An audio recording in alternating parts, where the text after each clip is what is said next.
লাল, নীল, সবুজ সব অনেক ধরনের পতাকা দেখা যাচ্ছে। মানে পতাকা না, সৌন্দর্যের জন্য এগুলো আর কি টানানো হয়েছে। এই দেখুন কত ভালো লাগতেছে। আর এই পাশে ফুল, দেখুন ফুলের বাগান, কত সুন্দর একটা গোলাপ ফুল।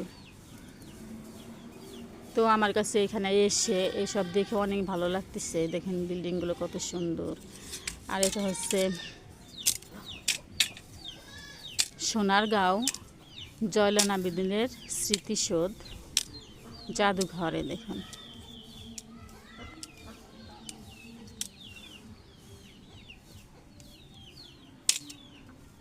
চারপাশে একদম ফুলের গাছ লাগানো, বড় বড় এক একটা ফুল ফুটেছে।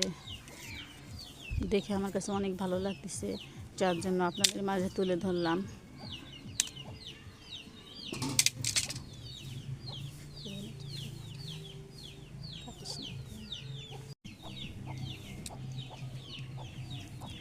তো এখানে এসে আমার কাছে এত ভালো লাগতেছে তার বলার মতো না। তো বন্ধুরা, আপনাদের এইসব দৃশ্যটা দেখে কার কার কেমন লাগতেছে, ভালো লাগতেছে না মন খারাপ লাগতেছে